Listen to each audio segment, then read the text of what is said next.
to Season 3, Episode 5 of the Simply Verified Beef podcast. The title of this episode is Trusted Transport, and we're going to be talking about best practices for producers transporting their own livestock. Our guests for this episode are Jim Whitley, an Ontario cattle producer and a VBP Plus auditor, and Michelle Bryan, the VBP Plus technical manager.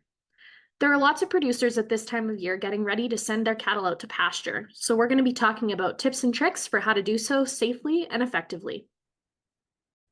So we'll start out with asking you both to tell us a little bit about yourself, where you come from and what you do. And maybe, Jim, we can start with you.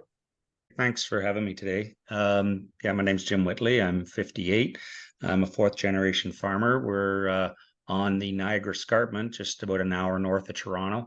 And we're actually just one concession off of Airport Road, and that's the Toronto Pearson Airport Road. Surrounded by a lot of weekenders. As I tell people, as you look up the hill and you see that one idiot trying to farm and the rest of it is all trees and recreation, that's me. For 30 years, I worked down at Honda in Alliston, and I got into purchasing quality there. And that's where I got into a lot of my auditing experience. And I was done there about 7 years ago.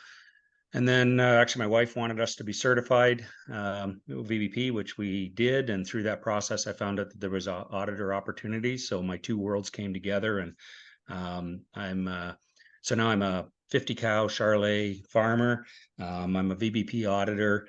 As of this year, I'm a Beef Farmers of Ontario cow-calf director, and I build some custom fence for other farmers with my son. Thanks, Jim. And Michelle. My name's Michelle Bryan. I reside in Alberta, sometimes in the south, sometimes in the central Alberta, depends on the season. And I've been with Verified Beef for about 5 years, so I'm their technical manager. I do a lot of support for auditors and any of the research projects that we're doing, and technical things with our e-audit tool. So very tech driven and trying to make the right decisions based off of the data that we get from producers. And I did my master's degree at U of S in cattle transportation, essentially. So transport is near and dear to my heart. And I also am just in the process of migrating back to the family farm, and there's a small herd of cows there, and I have my sheep for my working dogs, and a funny farm with donkeys and turkeys and chickens and etc. Awesome. Thanks, Michelle. We'll jump into the first kind of transport related question next. Today we're going to discuss transporting cattle ourselves as producers. So what makes transporting cattle yourself different from contracting a commercial trucker?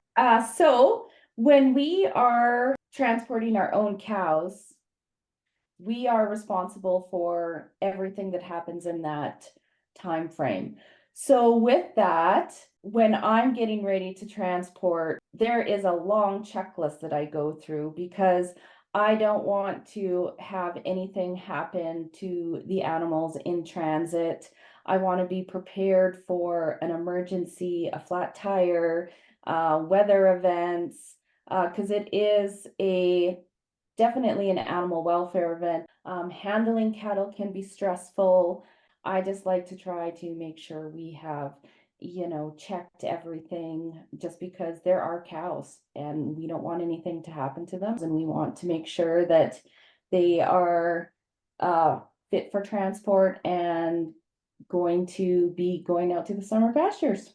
Well, sometimes it's the appropriateness of the equipment. So when you hire in somebody, you can get exactly what you need for what you're trying to do. If you're doing it yourself, maybe you don't have exactly the right equipment, depending on the size of your herd. You may not have the expertise as well. You're not doing it all the time, so you don't have that fella that is moving cattle all the time. I was looking on the BCRC, and they were talking about a 10-year experienced driver versus a 2-year experienced driver, and the results were astronomically different for injuries to cattle and things. So there's a lot to be said for having experience with moving livestock every day and judging things. So when you're doing it yourself, I guess you may not have exactly the right equipment and you may not have the experience that a professional would have.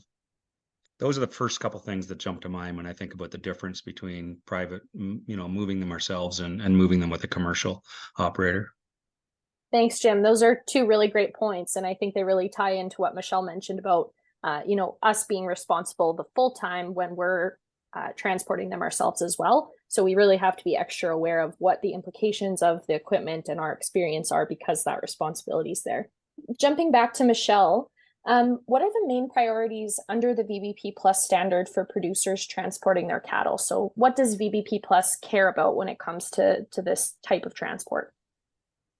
Well, always we want to make sure that we are transporting our animals in a humane fashion. So I guess I always like to make sure that we're putting the animal's best interest first. But just to really use, I don't like to use this word, the common sense part about it, but are you doing the right thing for your animals? Are you shoving a couple more in there because you don't want to make an extra trip? So when it comes to the standard for verified beef, there are a couple things that we want to make sure that we're doing is one, making sure that the animals are fit for transport. The CFIA has some really good guidelines and decision trees on that, as well as if you are going to transport them for special provisions, if they're going directly to seek medical attention at a veterinarian. Now, when you get into the animal welfare side, there is criteria from the transport code of practice about what your trailer should be, making sure that, there's no holes in the floor, making sure that there's adequate ventilation.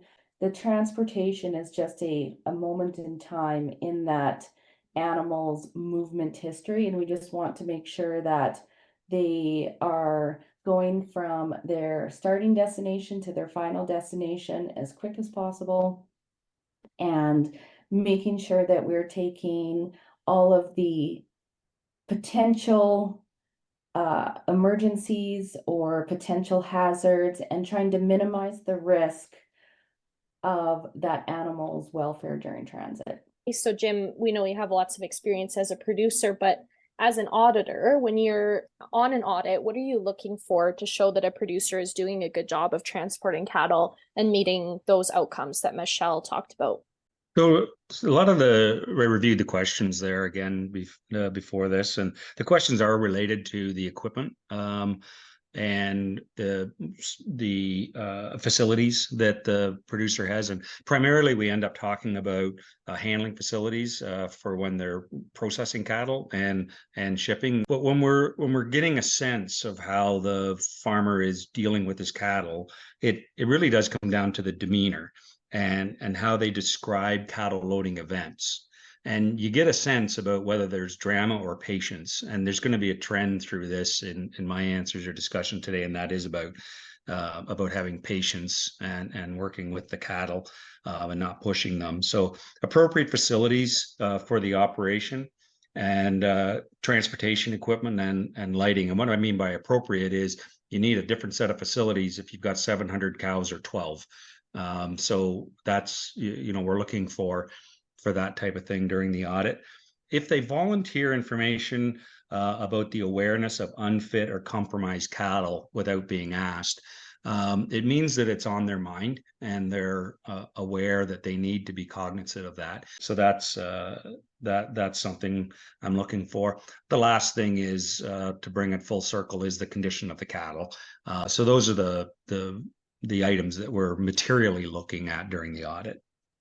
Demeanor is a really great word to describe that. There's either a sense of stress associated with transport or, a good plan in place that really calms things down for all parties involved. So I really like that word to describe this. Michelle, rounding out the standard type questions and what VBP Plus is looking for, what records apply when a producer is transporting their own cattle and why are they important?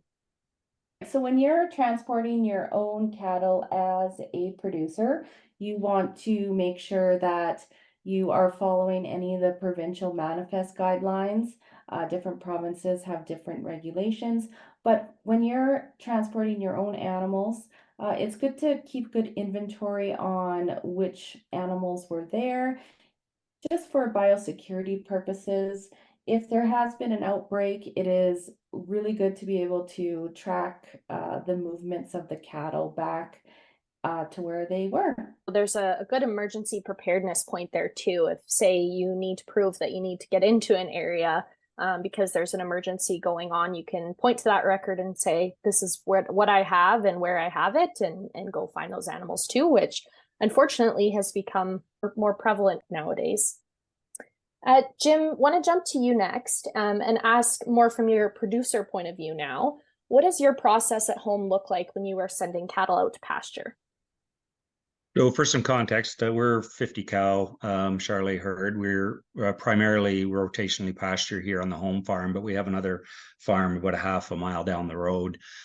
So we do move cattle back and forth ourselves. I know that's not a big trip, especially or big numbers of cattle for our out west listeners, producers. But to be honest, I thought about this question, and it's funny for how busy you would think Southern Ontario is, and how many of us herd our cattle down the road whenever possible.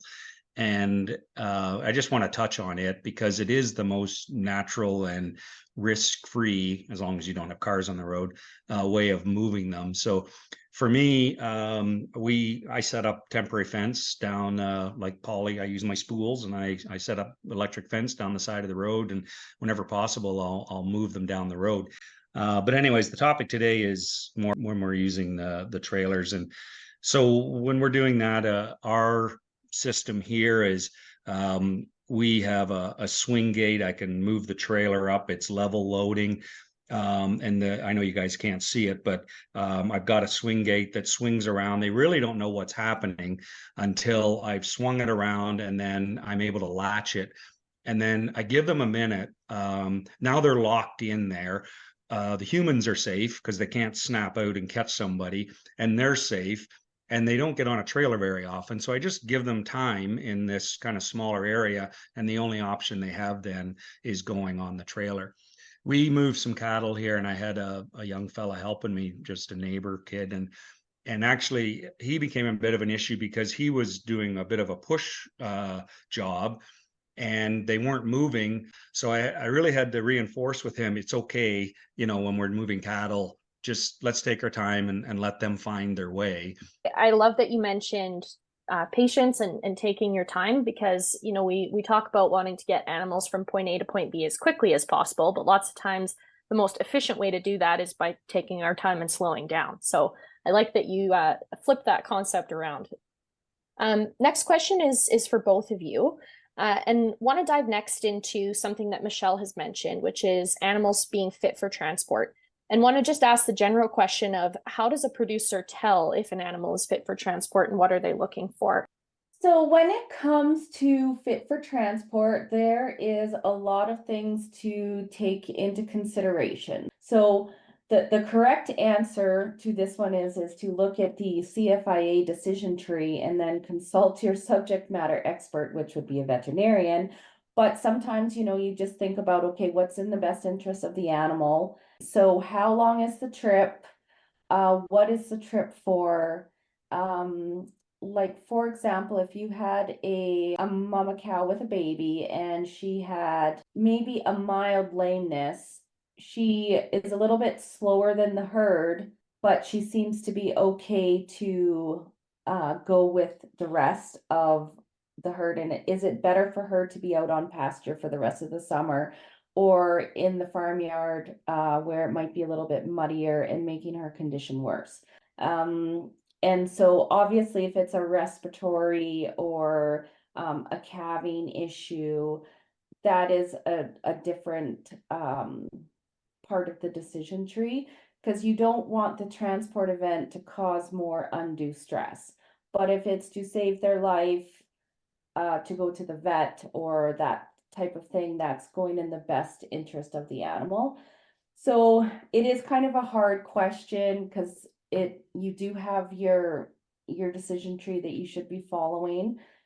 from that standpoint, but just to take in consideration, there's multiple factors. So I like to say you have to take every circumstance, what could go wrong, and what is the best thing for the animal. Thanks, Michelle. I like that you mentioned the philosophy behind it, which is focusing on what's going to get the animal in the best situation for them and focusing on keeping them in the same condition before and after. Decision trees are very helpful because they make things black and white, but as we know, livestock throw some very funny things at us sometimes, and they don't always fit into the decision tree in a black and white way. So I like that you mentioned that philosophy. Jim, any thoughts to add on fit for transport and what to look for and how to tell if an animal is fit for transport? Not too much. I mean, from a producer point of view, I guess like our main things are lameness, respiratory, and in this case, pregnancy.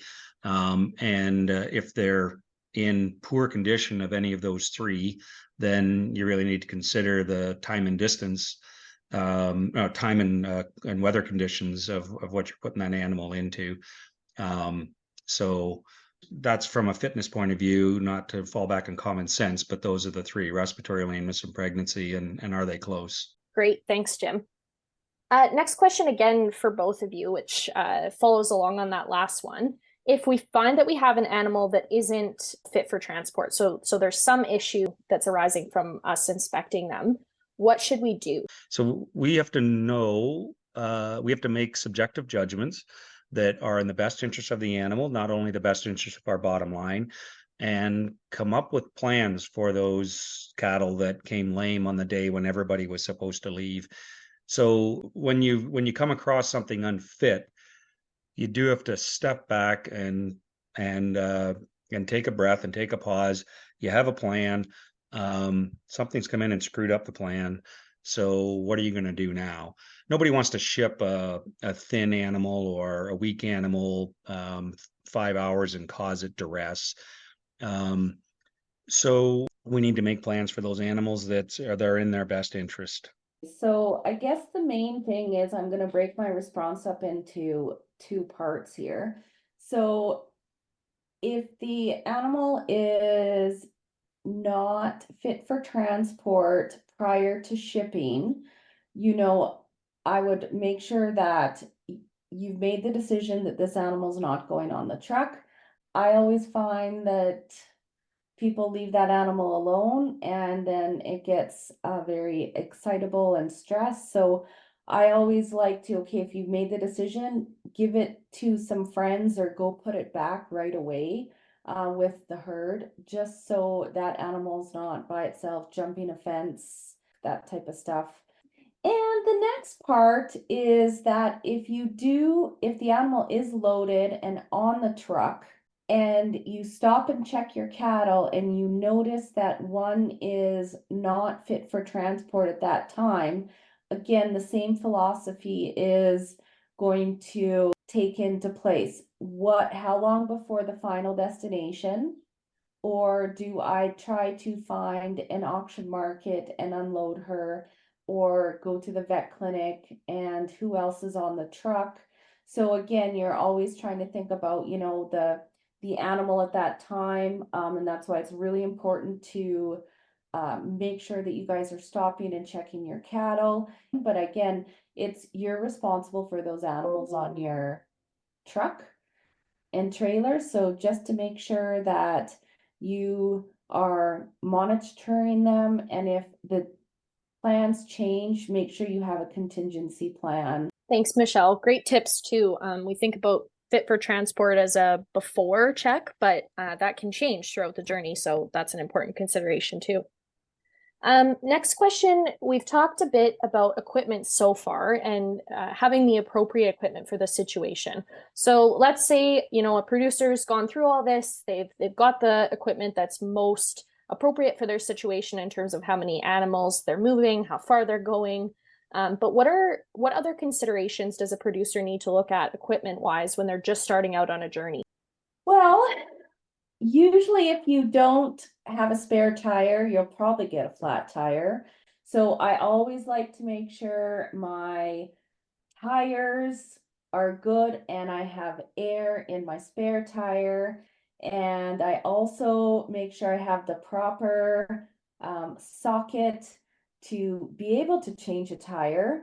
Recently I had a load of livestock on a major highway and my tire blew.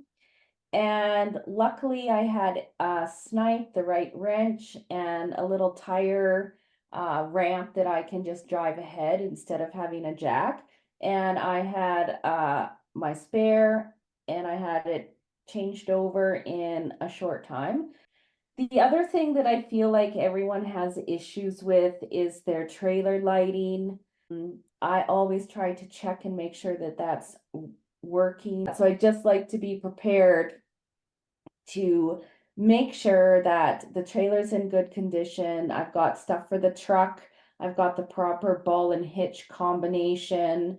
And that I'm basically just prepared. I try to make sure that in the truck that I always haul with, that I never take out the stuff for the trailer. It stays in the truck. I guess I can also talk about loading chutes and such. You know, even a simple chute setup can still be good for the animals. So I guess from the loading chute to the trailer, you know, walk through it. Are there things that are distractions? You know, we all love our dogs, but sometimes my dog is like right underneath the trailer in the worst spot. But I think, like Jim said before, is just to be very, very patient and also training your cattle. Awesome. And Jim, anything to add on equipment wise, what producers should look at before they get ready to transport? Just the double checking their trailer and looking for anything that's going to injure the cattle. I do want to touch a bit on the equipment procurement side of it. I bought a chute a little bit too quickly, and to be honest, didn't realize that I could get a different head gate than I did. You know, I didn't have to buy the complete unit, and I kind of bought the first one that I looked at. And after another salesman got back to me, and I found out that there was more options. So I just utilize external resources. I know we all have our budget limits, but the salespeople, manufacturers, vets, farm tours are fantastic, and you can really find some good tips on how you can set up an economical, natural flow loading system by getting out to farm tours and seeing what others have. The last point is double, triple checking your trailer, that latches are shut and doors are shut and are going to stay shut. It makes a lot more pleasant drive when you're not sitting there wondering or thinking, did I click that or did I put that pin in? So those are the equipment comments I have there. Thanks, Jim. We're going to move next into 3 questions that will kind of go through actually doing the transport. So starting with loading, during the trip, things that might happen, and then at the end, what we're looking for. So to start out, I want to go to Jim. And Jim, you've talked a little bit about this already in terms of your loading process, but what are some best practices for loading cattle in a low stress manner? So this is going to be repetitive, of patience and time, good facilities, good plan, and good plan. Don't just keep that with yourself. So share with whoever's helping you what your plan is, so that they can go to the right place. Just don't assume that the people helping you know. The second one, our local trucker here, Jim Coots, he's passed here, but he's just the greatest guy ever. He always said he would load cattle with the farmers' wives all day long rather than deal with the farmers. He was a patient guy, and you would think for a commercial trucker, he had places to go and things to do. But he said the farmers get upset and ranty and wanting to get them loaded, and Jim's thinking he's doing it all the time. And when he was dealing with the farmers' wives, there was one boss, and he would tell them what to do and they would do it, and they would typically do it in a calmer way than dealing with the farmer. So it's just another example of taking your time and being patient. To the larger spots, reinforcing to be patient. A friend of mine, I was helping him load onto a stake truck going up onto a ramp just in the fall, and we got everybody on except one, and it was just finding its way. And then he gave a big and a big kick at this last one, and then it jumped and kicked at him, and then he was mad at it, and I'm looking at him going, what'd you think it was going to do? And, why didn't you just take a minute? And that last one just needed to find its way to get on the trailer. So all those have a common theme of patience and time and having a good plan. That's great, Jim. I really appreciate the stories tied in. I think everybody's had a couple experiences like that, and I know we'll have a lot of wives listening in and enjoying this episode and saying, I told you so. Next question is for Michelle. And that is, how can producers prepare for transport going awry ahead of time? And again, you've touched on this a little bit with your example there of a tire blowing. But what can we do to prepare for a flat tire, an accident, any of those types of things? So I'll try to discuss something different other than tires, but they seem to be very popular when it comes to transporting. And so the other things that I generally do is and I think Jim alluded to this too, is, making sure that you have with your trailer, you've got your lights, tires, anything that you need for an emergency, and that you're basically doing a contingency plan of where you are going, how long it's going to be, and when you are transporting in the summer months. I like to make sure that all of your roof hatches are open, everything is open as possible. So when in doubt, and say that you have a flat tire or you get into a emergency situation where the truck is stopped, the main thing is if everybody can work together to either get that tire changed or get out of the accident, because the more time that trailer is stopped stationary, the heat is accumulating in the inside and getting hotter and hotter and hotter. So even if you have to drive around in a little quadrant just to get the airflow going, you can, that is a main summer transport animal welfare, because the temperatures can they could be 10 to 15 degrees hotter inside of the trailer than outside, depending on what type of trailer configuration you're working on. And that's why the vents on the top of any trailer is so important to get that air exchange flowing through the trailer. Thanks, Michelle.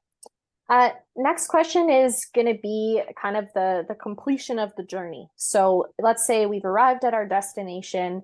What should a producer do once they arrive? Are we checking cattle? What's good practice for unloading? What do we do once we've landed safely? So the first thing is to just don't open the door, but you better have a look inside and obviously see what condition they're in.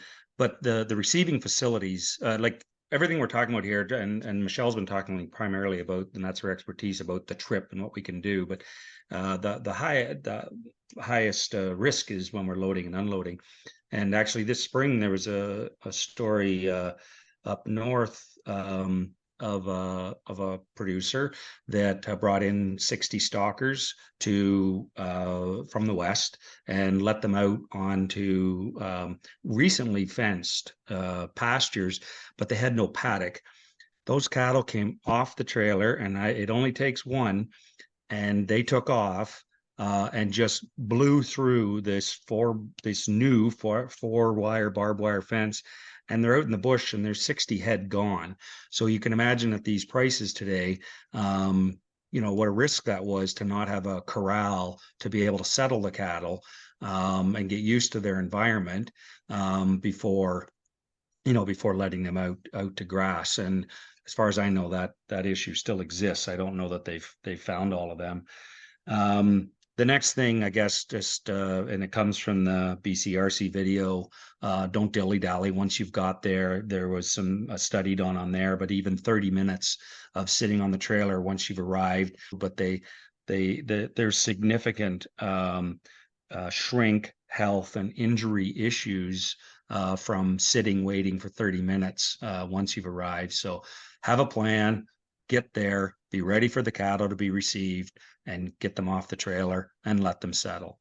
I guess I'm just trying to think about what I do. I have already gone to their final destination and checked the fence and checked on the water, just to make sure everything is good. As they're coming off the trailer, I will probably try to get a double count on the head numbers, because we all know how you need a PhD to accurately count cattle.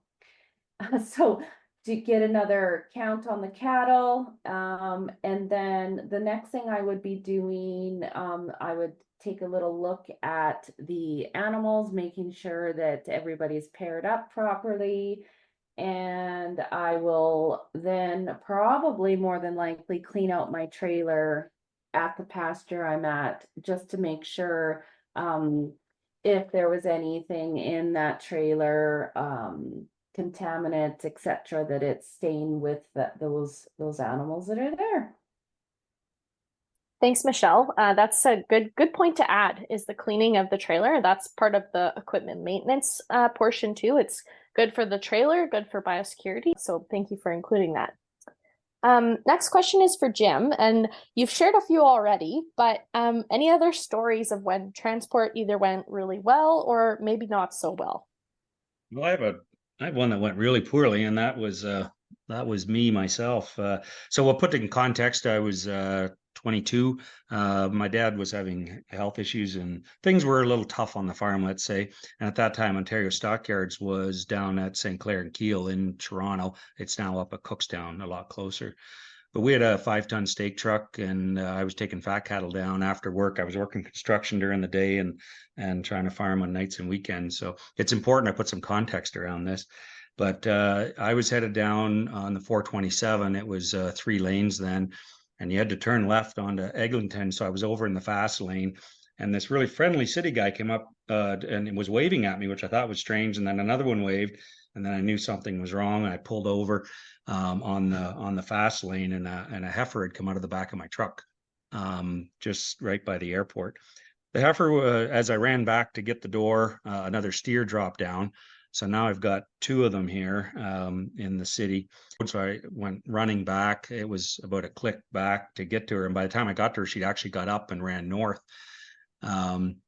So she settled in the grass median. It's 8 lanes now. It was 6 lanes then. So there was a grass median in between there. And somehow the steer had got across all 3 northbound lanes by the time I got back to it. For the steer, we were able to rope and get back onto another truck. It didn't end up being a disaster, but I could tell you it sure could have been. So what's the moral of the story there? First of all was, looking at the farm as a whole, we weren't being managed really well, and we're doing things nights and weekends and when we could, and without a good plan. There was no double strap on the back of the truck. It was just a latch hitch. I do recall putting a nail in it, or at least I swear I did. How that happened, I don't know. But that's about as bad as it can get, as far as I'm concerned. Didn't make the paper. Nobody got hurt. But oh my God, the liability, what could have happened is just mind-boggling. So those are the big takeaways there about how bad things can get.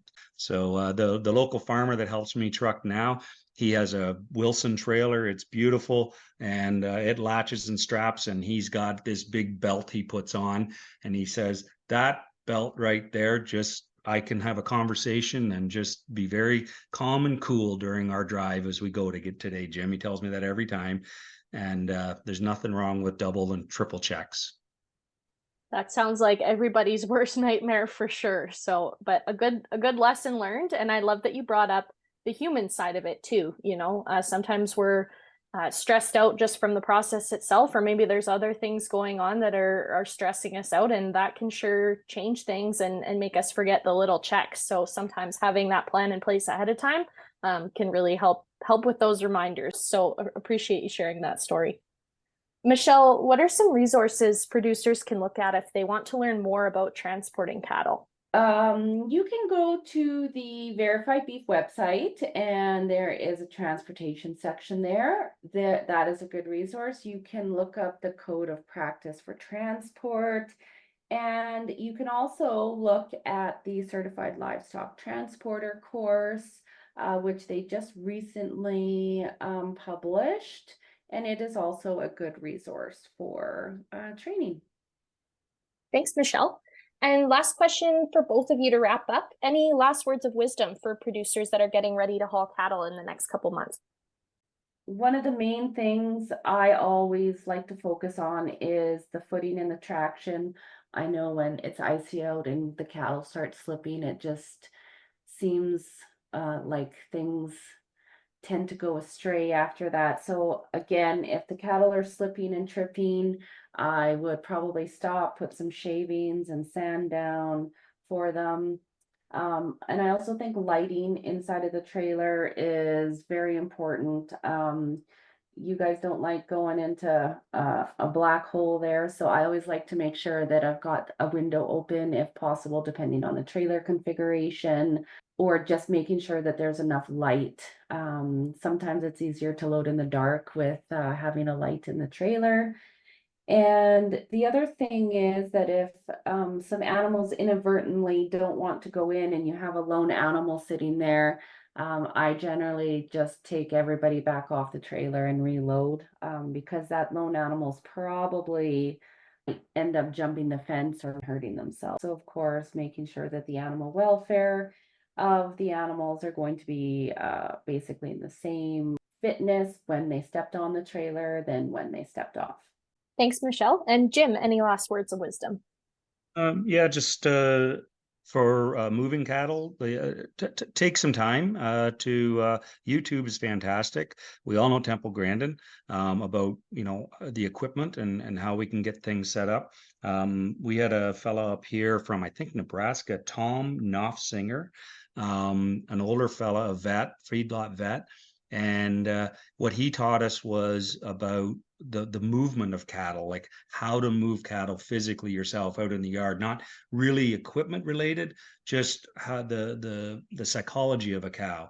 So take some time to to watch a video. You could be me, be 58 and think and then you go to something 6 months ago and learn some stuff. So never stop learning. So Temple Grandin, Tom Noffsinger, and this transporting cattle safely. It was on May 22nd of 2022. And that's a video on the BCRC site. And I learned some stuff reading it or watching it in prep for this. So take some time and keep educating yourself. Thanks, Jim. We'll link those resources in the show notes for the podcast, but I think that's a great note to end off on. We've covered a lot about transport today, so it's important to keep learning and kind of give those refreshers and things that we might have forgotten or haven't heard before. Thank you both so much for joining and sharing your perspectives on transport. I really appreciate it. Thanks for having me. That's it for this episode of the Simply Verified Beef podcast. Check back next month for another episode in the season Trusted. Also, be sure to follow us on Instagram and Facebook at Simply Verified Beef, and don't forget to check the show notes for more resources.